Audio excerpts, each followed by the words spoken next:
We tell ourselves stories about war to make it bearable. We carve the vast, chaotic slaughter into manageable shapes, tales of singular courage, of righteous fury, of defiant last stands. We create heroes from the raw material of terrified young men, polishing their fear and desperation into a clean, bright narrative of valor. We need these stories. They are a shield against the horrifying truth that history is not forged in the clean fire of purpose, but in the cold, indifferent furnace of attrition. That survival is often a matter of statistical noise, a fluke of physics, a momentary alignment of chance and violence. You think you know what it is to be brave. You have seen the films, read the books. You have seen the stoic faces chiseled in granite and the carefully curated photographs of men squinting into a righteous sun. But you have not felt the cold seep through the floor of an aluminum tube at 25,000 feet, a cold so profound it feels not like an absence of heat, but like a presence, a living entity that seeks to crystallize the very air in your lungs. You have not heard the sky tear open. You have not tasted the atomized lubricant and cordite that becomes the only air you breathe. You have not understood that the line between legend and oblivion is 4 minutes wide. This is not one of those stories you think you know. This is the story of what happens in the space between the hammer and the anvil, when a man becomes a ghost in a machine, fighting not for a flag or a future, but for the next breath in a world that has been reduced to a roaring, vibrating hell. This is the story of the gunner who supposedly destroyed 12 planes in 4 minutes, and in doing so, became a footnote in a history he never understood. So find a quiet room. Turn the lights down. The story we were told is a lie. The truth is darker. It is heavier. And it is waiting for us in the thin, frozen air over a doomed continent. Phone face down, volume at a whisper. Let's go in. The machine was called the B-17 Flying Fortress, a name that was both a prayer and a profound deception. To the men on the ground, watching the great silver armadas form in the misty English dawn, she was a symbol of indomitable power, a promise of retribution carried on 4 roaring Wright Cyclone engines. To the planners in their heated rooms, poring over maps and calculating loss percentages, she was a strategic asset, a delivery system for 10,000 pounds of high explosives, one of thousands of identical units in a grand, brutal equation. But to the 10 men sealed inside her thin aluminum skin, she was something else entirely. She was a coffin, a sanctuary, a purgatory. She was home. They called this one the Valiant Anne, a name painted crudely on her nose beside the caricature of a woman who existed only in the shared imagination of the crew. She was not a fortress. A fortress has foundations, thick stone walls, a connection to the earth. The Valiant Anne was a collection of strained rivets and stressed metal sheets, held together by engineering and hope, suspended in a hostile emptiness 5 miles above a world that wanted it erased. Her armor was a myth, easily pierced by the 20mm cannon shells of a Messerschmitt. Her only true defense was her sisters, the hundreds of other bombers packed into a tight combat box, a fragile constellation of mutual protection whose integrity was the only thing standing between a crew and annihilation. Every man had his place in this flying organism. The pilot and co-pilot, fathers of the family, their hands gentle on the controls of a beast that fought them every second. The navigator in his glass bubble, charting a course across a featureless sky toward a single, vital point on a map. The bombardier, the executioner, who on final approach would hold the lives of thousands in the steady crosshairs of his Norden bomb sight. The flight engineer and top turret gunner, the ship's doctor, monitoring the engines, the fuel flow, the very heartbeat of the machine. The radio operator, a voice in the ether, sending and receiving whispers that could mean life or death. The ball turret gunner, curled in a claustrophobic sphere beneath the fuselage, a man detached from the world. And the 2 waist gunners, standing at open windows in the fuselage, the wind a constant, screaming thief of warmth and sound, their heavy 50-caliber machine guns their only connection to the violence outside. One of these men was Corporal Arthur Keene. He was 19 years old. He was not a warrior. He was a boy from Ohio who had worked in a hardware store, a boy who knew the heft of a good hammer and the smell of sawdust, not the chemical stench of hydraulic fluid and fear. His job was simple, to stand at that window and feed a belt of ammunition into the maw of his gun, to point it at the fast-moving specks that would resolve into enemy fighters, and to hold down the trigger until they were gone. He was a component, a piece of the machine no different from a fuel pump or a landing gear strut. He was expendable. On this day, the target was Schweinfurt. The name meant nothing to him, a collection of harsh syllables on a briefing map. But to the men who planned the war, it was the heart of the German war machine, the place where the vast majority of its ball bearings were forged. Without ball bearings, tank turrets could not turn, aircraft engines could not spin, machines could not build machines. The theory was surgical: cut out the heart, and the body will die. But surgery at 500 miles is not precise. It is a bludgeoning. The planners knew the cost. They had calculated it. A certain number of fortresses would not return. A certain number of 10-man crews would be erased from the morning roll call. It was an acceptable loss. For Arthur Keene and the crew of the Valiant Anne, floating in the pre-dawn darkness, that calculation was an abstraction. The only reality was the cold that bit at their bones through the fleece-lined leather, the familiar vibration of the deck plates, and the long, silent wait for the signal flare that would send them climbing into the dawn, toward a place on a map that had been marked for destruction. The ascent was a slow, deliberate ritual, a mechanical prayer recited by 1,000 engines.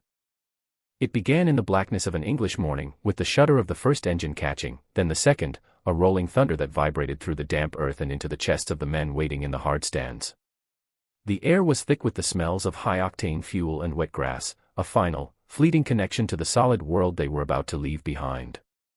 Arthur Keene stood at his waist gun position, his movements stiff and clumsy in the bulky flight gear. He ran a gloved hand over the cold, oiled steel of his M2 Browning, a gesture that was part check, part nervous reassurance. Through the open window, he could see the ground crew as ghostly shapes in the dim light, their faces upturned, their expressions unreadable. They were the last friendly faces he would see for hours, the keepers of the gate between the living and the sky. Inside the fuselage, the world was a cramped, metallic cavern, lit by a few dim red bulbs. The sounds were a symphony of dread, the constant, deafening roar of the engines, the hiss of the oxygen masks, the crackle of the intercom as the pilot, Captain Miller, went through the pre-flight checklist. The voices were calm, professional, a deliberate performance of normalcy in the face of the profoundly abnormal. Each man was an island of focus, lost in the procedures of his specific role. There was little talk of what was to come. It was an unspoken rule. To speak of the fighters, of the flak, was to give them substance, to invite them into the fragile sanctuary of the plane before their time. Instead, they spoke of small things, a letter from home, a poker game, the watery coffee they'd had at breakfast. They were building a thin wall of mundanity against the gaping void of the mission. Then came the flare from the control tower, a green star arcing into the night. One by one, the heavy bombers lumbered down the runway, their landing gear straining, their engines screaming at full power. The moment of liftoff was always a small miracle, a defiance of gravity that felt both precarious and sublime. The Valiant Anne clawed its way into the air, the jolts and rattles of the runway giving way to the smoother, more terrifying feeling of being utterly untethered. Over the English coast, the great formation began to assemble. It was a sight of terrible beauty. Hundreds of silver bombers, emerging from the dawn mist, sliding into their designated positions with a slow, geometric precision. They formed combat boxes, staggered stacks of aircraft designed for maximum defensive firepower, a phalanx of guns against the coming storm. From Keene's window, the world was a breathtaking panorama of silver wings catching the first rays of the rising sun, set against the deep, impossible blue of the upper atmosphere. For a moment, it was possible to forget the purpose of this majestic migration. It felt pure, clean, almost peaceful. But it was a fragile peace. Keene knew what lay beneath the beauty. Each of those planes was a vessel of death, both given and received. Each was filled with 10 young men, their stomachs tight with fear, their minds filled with the same desperate, unspoken prayer: let it be someone else. Not us. Not today. He looked at the face of the other waist gunner, a kid named Russo from Chicago, and saw his own fear reflected in the boy's wide eyes. They shared a nod, a silent acknowledgement that required no words. Then they turned back to their guns, checked their ammunition feeds one last time, and scanned the empty horizon, waiting. The waiting was the worst part. The long, slow climb over the channel, the crossing into a sky that no longer belonged to them. It was a quiet, creeping dread, a tightening in the chest that would only be released by the first explosion, the first burst of violence that would signal the true beginning of their day. The boundary was invisible, a line on a map that existed only in the navigator's mind, but they all felt it when they crossed. The air itself seemed to change, to grow heavier, colder, charged with a malevolent energy. The friendly crackle of English radio stations vanished from the frequencies, replaced by a tense, humming silence. They were over enemy territory now. The sky was no longer a neutral space, it was the hunting ground. The first sign of it was not a plane, but a series of dark puffs, like dirty cotton balls, appearing as if by magic in the blue emptiness around the formation. Flak. The word was spat out over the intercom, clipped and sharp. The explosions were distant at first, beautiful in a detached, geometric way. But then they grew closer, and the beauty curdled into menace. A shell burst just off their wing, and the Valiant was violently thrown sideways. The sound was not a boom, but a deafening, metallic crang, the shriek of 1,000 hot metal shards tearing through the thin aluminum skin of the fuselage. Keane felt the deck plates jump beneath his feet. The air filled with the acrid smell of burnt powder. A new sound was added to the symphony, the high-pitched whistle of wind screaming through the fresh holes in the plane's body. The formation tightened up, the pilots fighting to hold their positions in the churning, explosive air. The sky below was now a carpet of black smudges, a garden of death blooming just for them. It was impersonal, industrial. There was no one to shoot back at, just a relentless, mechanical fury sent up from a world they could not see. Then, the specks appeared. High, at 1 o'clock. The call came from the top turret gunner, bandits, 1 o'clock high. A ripple of tension went through the crew. This was it. The mechanical threat from below was now joined by a thinking, predatory threat from above. The specks grew with impossible speed, resolving into the sleek, deadly shapes of Focke-Wulf 190s, their radial engines giving them a blunt, brutish look. They didn't approach from the tail, as the gunners had been trained to expect. They came from the front, diving through the formation in waves, their cannons blinking like malevolent stars. This was a new tactic, designed to terrify and overwhelm. It worked. The closing speed was over 500 miles per hour. The gunners had only seconds to track, aim, and fire before the fighters flashed past. The air erupted into a chaotic web of tracer fire, the 50 calibers of the bombers weaving golden threads against the darker, faster streams from the German cannons. Keane swung his heavy gun, his movements sluggish in the freezing air. He sighted a fighter, a gray shark against the blue, and squeezed the trigger. The gun bucked in his hands, a living thing, hammering against his shoulder, filling the small space with a deafening roar and a cascade of hot shell casings. He saw his tracers walk across the sky toward the fighter, and for a split second, the German plane filled his entire world. He saw the flash of cannon fire from its wings, aimed directly at him. Then it was gone, a blur of motion that his mind could barely process. Off to his right, a bomber in the neighboring squadron suddenly blossomed into a ball of orange flame. It hung there for a heartbeat, a perfect, terrible sphere of destruction, and then it simply came apart, pieces of wing and fuselage and men tumbling down into the abyss. No parachutes. 10 men, gone. The sight sent a jolt of ice through Keane's veins. He was no longer a boy from Ohio. He was a creature of pure survival, his entire being focused on the patch of sky visible through his window, his finger welded to the trigger of his gun. The gauntlet had just begun. The flak was a prelude, the first wave of fighters a mere probing attack. Now, the full, coordinated fury of the Luftwaffe was unleashed upon them. The German pilots were not young conscripts, they were seasoned veterans, aces of the Western Front, and they were defending their homes. They came in waves, from every direction, their attacks relentless and brutally efficient.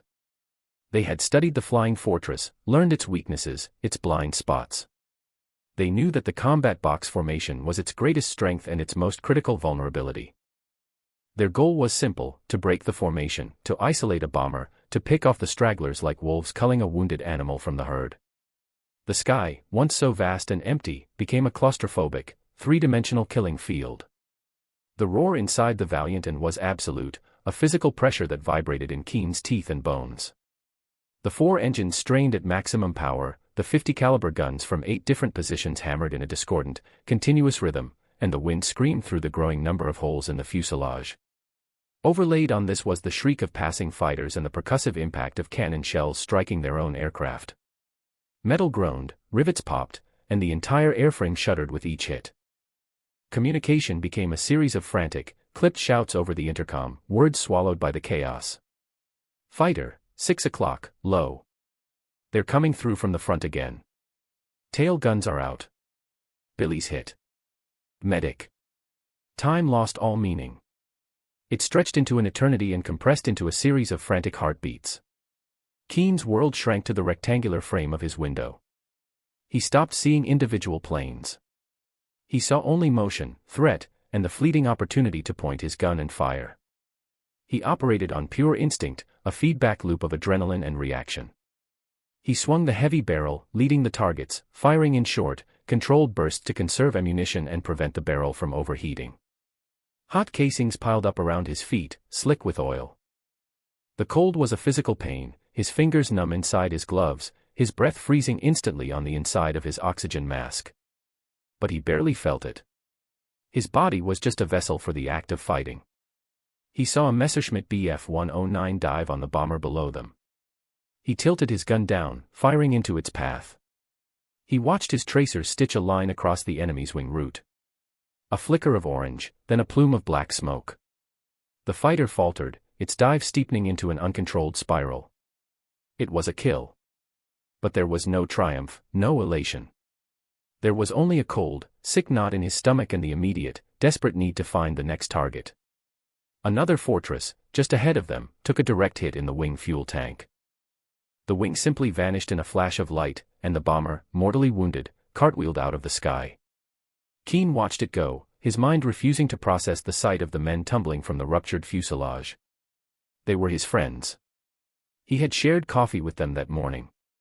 Now they were just specks, falling for 5 miles. The formation was bleeding, fraying at the edges. Gaps appeared where bombers had been only moments before. The disciplined phalanx was becoming a scattered, desperate flight. And the fighters, sensing weakness, pressed their attacks with renewed ferocity. They swarmed the wounded, the stragglers, the ones who had lost an engine or whose guns had fallen silent. The Valiant and took another series of hits along the fuselage. The radio operator screamed once, a sharp, choked sound, and then was silent. The intercom crackled with Captain Miller's voice, strained but steady, "Stay tight. Keep firing. We're not done yet." But Keen knew, with a certainty that chilled him more than the sub-zero air, that the worst was yet to come. It happened when the No. 3 engine, on the right wing, took a direct hit from a 20mm shell. It didn't explode, but it died. A plume of thick, black smoke began to trail behind them, a visible banner of vulnerability. The loss of power was immediate. Captain Miller fought the controls, trying to keep the plane level, but they began to lose speed, to fall behind the protective screen of the main formation. They were becoming a straggler. They were becoming the wounded animal. And the wolves descended. It began with 2 fighters, then 4, then what felt like a dozen. They saw the smoking engine, they saw the bomber lagging, and they knew this was their chance. They abandoned the healthier planes and swarmed the Valiant Anne, a frenzy of sharks tasting blood in the water. For Arthur Keen, the world collapsed into a 4-minute eternity of absolute violence. The sky was no longer blue. It was a churning vortex of gray fighters, black smoke, and the golden lines of his own tracers. They came from everywhere. A Focke-Wulf screamed in from the right, its nose cannons winking. Keen met it with a long, sustained burst. The fighter's canopy shattered, and it veered away, trailing glycol vapor. He had no time to confirm the kill. A pair of Messerschmitts were diving from above, their guns aimed at the cockpit. The top turret gunner opened up, and one of the fighters exploded in a silent, distant flash. The other roared past, its cannon shells stitching a line of holes down the length of the fuselage, just feet above Keen's head. He felt the impacts as a series of violent, physical blows, as if a giant were hammering on the plane's skin. He swung his gun around, catching the fighter as it pulled up. He fired, emptying half a belt of ammunition into its belly. The plane shuddered, a sheet of metal peeled off its wing, and it began to tumble, out of control. 2 down. He was not counting. His mind was not capable of it. He was a machine of flesh and bone, fused to a machine of steel. His entire consciousness was focused through the ring sight of his gun. His arms ached, his ears rang despite the helmet, and his vision was blurred by sweat and the freezing vapor of his own breath. Another fighter came in low, from the left. Russo, the other waist gunner, met him head-on. Keen saw the tracers from both guns converge on the enemy plane. It disintegrated. But in the same instant, Russo's gun went silent. Keen glanced over. Russo was slumped against the wall, a dark stain spreading across the front of his flight jacket. His eyes were open, vacant. 3. Keen screamed, a raw, soundless roar inside his oxygen mask. He felt a surge of pure, white-hot rage. He grabbed Russo's gun, shoving his friend's body aside. Now he had 2 guns, his and Russo's, pointing out into the maelstrom. He began firing both, not in controlled bursts, but in long, desperate howls of defiance. He pivoted between the 2 windows, a frantic dance of death. A fighter on the left, a burst. A fighter on the right, a burst. They came on, an endless stream of gray crosses and winking lights. He saw wings shear off, canopies blow out, engines catch fire. He saw planes falling away, trailing smoke, tumbling into the void. He did not know if they were kills, cripples, or simply driven off. He just fired. He fired until the barrels glowed red. He fired until the stench of cordite was so thick he could taste it. He was no longer defending the plane. He was avenging Russo.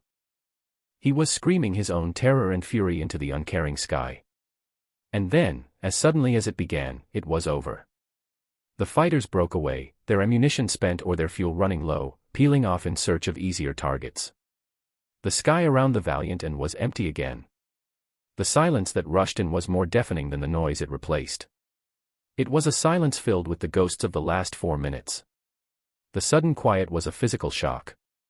For a long moment, the only sounds were the strained groan of the 3 remaining engines and the piercing shriek of the wind, now a chorus of voices singing through 100 new mouths in the fuselage.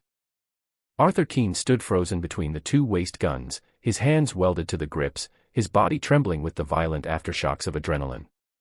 The rage that had fueled him evaporated, leaving behind a hollow, shivering exhaustion. He let go of the guns and stumbled back, his legs weak and unsteady. The floor was covered in a brass carpet of spent shell casings, rolling back and forth with the gentle, wounded sway of the aircraft. He looked at Russo. The boy hadn't moved. His vacant eyes stared at the roof of the plane, a silent testament to the brutal finality of a single cannon shell. Keene felt nothing. He was numb, a void. He was a circuit that had been overloaded and had now blown a fuse. The intercom crackled to life, Captain Miller's voice ragged, almost unrecognizable. Damage report. Now the responses came back, one by one, a litany of ruin. From the cockpit, co-pilots hit bad. He's unconscious. I'm flying solo. Most of the instruments are shot out, from the navigator, my whole section is shredded. I'm okay, but the maps are gone. I'll do what I can, from the bombardier in the nose glass is gone. It's cold, a long pause. The bomb site is destroyed. We can't drop, silence from the radio room. Miller asked again, his voice sharper. Spence. Report, more silence. The top turret gunner, his voice shaking, finally broke it. Captain. I can see into the radio room. Spence he's gone, another man erased. Another voice silenced forever. Then came the report from the tail gunner. My guns are jammed solid. Turret's not responding. I'm just along for the ride back here, and from beneath the fuselage, the small, terrified voice of the ball turret gunner. I'm trapped. The hydraulics are shot. I can't get the door open. I can't get out. The Valiant was no longer a fortress. She was a morgue. A prison. A crippled wreck, bleeding oil and hydraulic fluid, trailing a banner of smoke that advertised her agony to any enemy plane for 100 miles. Keene looked out his window. The main formation was gone, a distant smudge on the horizon, pressing on toward Schweinfurt. They were alone. Utterly, completely alone, 5 miles above an enemy nation, with hundreds of miles of hostile territory between them and the faintest hope of safety. The cost of those 4 minutes was now terrifyingly clear. They had survived the onslaught, but survival was a prelude to a slower, more agonizing death. The defiance was a fleeting moment. The consequences were permanent. Keene finally moved, forcing his frozen limbs to obey. He knelt beside Russo, gently closing the boy's eyes. He took a spare blanket and covered him, a small, futile gesture of dignity in the midst of chaos. He then went to his own gun, methodically clearing a jam, linking a new belt of ammunition. It was a mechanical act, something to occupy his hands, to keep his mind from splintering into a million pieces. The fight wasn't over. It had just changed its nature. The frantic battle against the fighters was done. Now began the long, quiet battle against physics, against distance, against despair. The journey home was a slow-motion nightmare. Captain Miller, alone at the controls, made the decision. Without a bomb sight and with the plane torn to pieces, continuing to the target was suicide. Aborting was merely a statistical improbability of survival. He banked the wounded bomber in a wide, shallow turn, pointing the shattered nose west, toward England. Toward a home that felt 1,000 years away. Every mile was a victory, every minute a gift. The Valiant and flew with a sick, lurching gait, one wing heavy, the fuselage vibrating with a deep, unhealthy shudder. Miller was in a constant wrestling match with the controls, his muscles screaming as he fought to keep the plane from spiraling into a dive. They were losing altitude, a slow, steady descent they were powerless to stop. 25,000 feet became 20, then 18. With every 1,000 feet they lost, the air grew thicker, but the threat from enemy fighters remained. They were a perfect target, a lone, crippled bomber, flying low and slow. The remaining crew members became a single organism, focused on one thing, coaxing the dying machine across the sky. The navigator, working with a spare compass and a prayer, estimated their position, shouting course corrections to Miller. The flight engineer, using a fire extinguisher, put out a small electrical fire that had started in the cockpit, then scrambled to manually transfer fuel from the leaking wing tanks to the good ones, a desperate act of battlefield surgery. Keane remained at his post, his eyes scanning the empty sky, his body tensed for the return of the fighters. The emptiness was now more terrifying than the swarm had been. Every wisp of cloud could be hiding a Messerschmitt.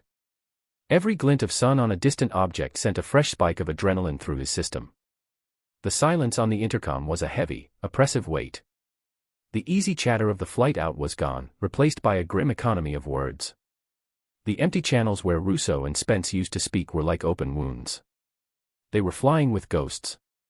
After an hour that felt like a lifetime, the bombardier's voice came over the wire, a note of disbelief in his tone. "I see water. I think that's the channel." A collective, ragged breath was drawn by every conscious man on board. The English Channel. It was the final barrier, the last great hurdle. But it was also a promise. On the other side of that gray, churning water was safety. But the plane was dying faster now. The second engine on the right wing began to sputter, coughing black smoke before seizing up with a final, grinding shriek of tortured metal. They were now flying on two engines, both on the same side. The plane yawed violently. Miller screamed into the intercom, "Everyone, brace for ditching. We're going in."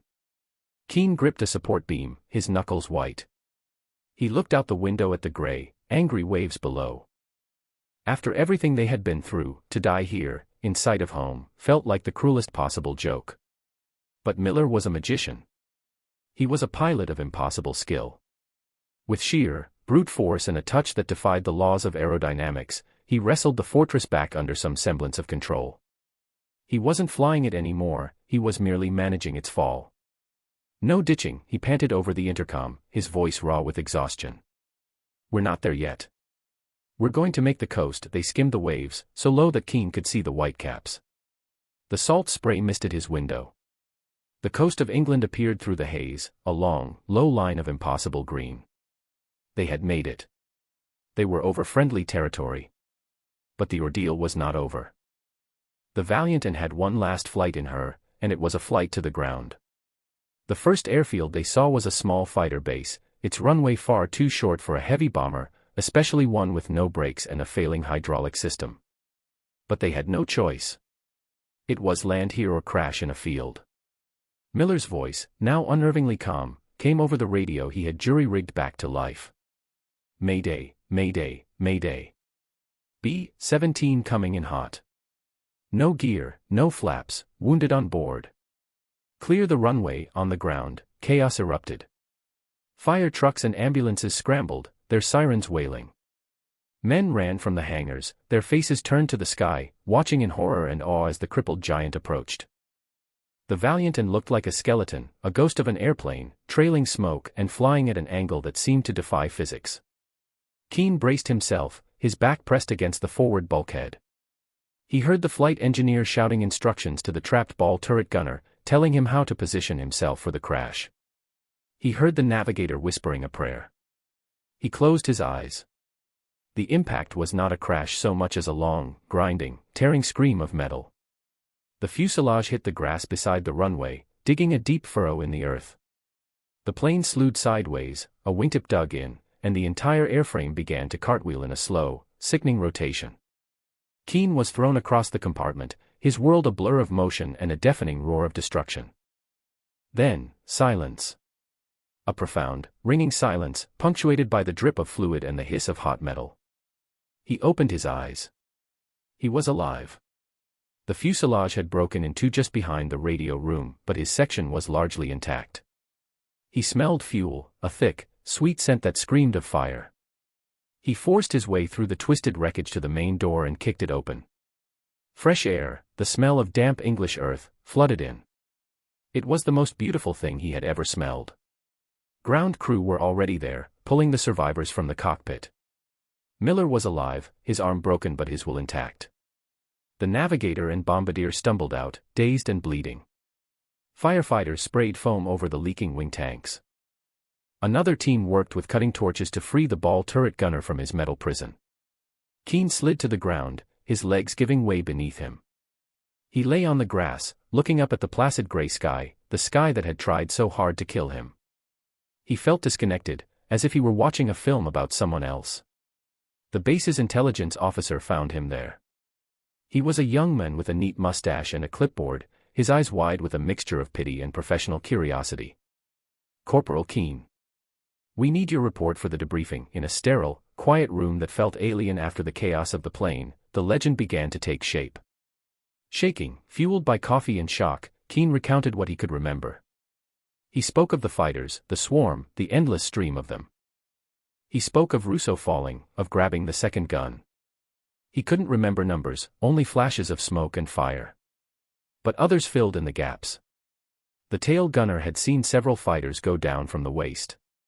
The top turret gunner confirmed the frenzy of fire. They looked at the ammunition counters. They counted the empty belts. The numbers were staggering. The officer, scribbling furiously, looked up at him.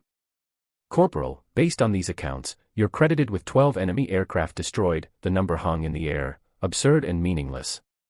12. It didn't feel real. It wasn't a score.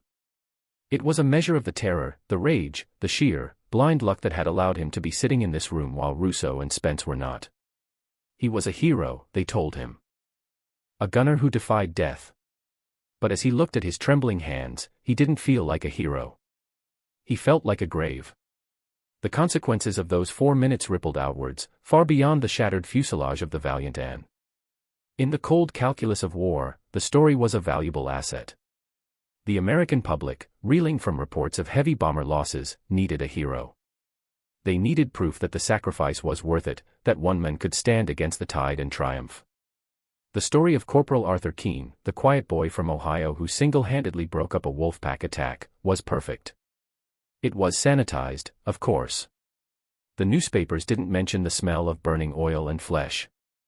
They didn't describe the sound a man makes when a cannon shell opens him up.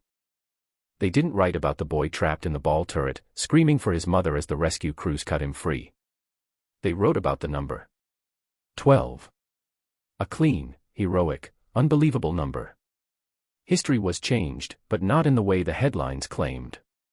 The Schweinfurt raid was a disaster. The 8th Air Force lost 60 bombers that day, 600 men killed or captured. The ball-bearing factories were damaged but quickly repaired. The mission proved that unescorted daylight bombing raids deep into Germany were unsustainable. It forced a strategic rethink, accelerating the development and deployment of long-range fighter escorts like the P-51 Mustang. It was the blood of those 600 men, the crews of 60 fallen fortresses, that truly changed the air war over Europe. Keane's defiant stand was not a turning point, it was a single, desperate scream in a hurricane of loss. For Keane himself, the aftermath was a quiet, private hell. He was awarded the Medal of Honor. He stood at attention while a general pinned the medal to his chest, the words of the citation washing over him like a language he no longer understood. He was sent home on a war bond tour, paraded in front of cheering crowds who saw a hero, not a haunted 19-year-old who couldn't sleep without seeing the vacant look in Russo's eyes. He became a symbol, a story, a piece of propaganda. The man himself was lost somewhere over Germany, in the wreckage of his own youth. The history that was truly and irrevocably altered was the one that existed inside his own skull. He had defied death for 4 minutes, but death had left its mark, a deep, indelible stain on his soul. He had looked into the abyss, and the abyss had settled in behind his eyes. When the war ended, he went back to Ohio, back to the hardware store. He tried to pick up the pieces of the life he had left behind, but they no longer fit. The world felt too quiet, too slow. The ordinary concerns of ordinary people seemed trivial, absurd. How could they worry about sales figures and property lines when the sky was so vast and so empty, and could be filled with so much death in an instant? He was a ghost at his own feast, a stranger in his own home. He never spoke of the war, not the real war. If asked, he would nod along to the story everyone knew, the story of the 12 planes. It was easier than trying to explain the truth. It was easier than trying to describe the noise, the cold, the terror, and the profound, aching guilt of being the one who survived. The defiance of death, he came to understand, is not a victory. It is a curse. Because you do not return from it unchanged. You return as a custodian of the ghosts, forever bound to the moment you should have died but didn't. The story fades into history, a footnote in a textbook, but for the men at its center, the 4 minutes never end. They just keep playing, on a silent, endless loop, against the quiet backdrop of a peaceful sky.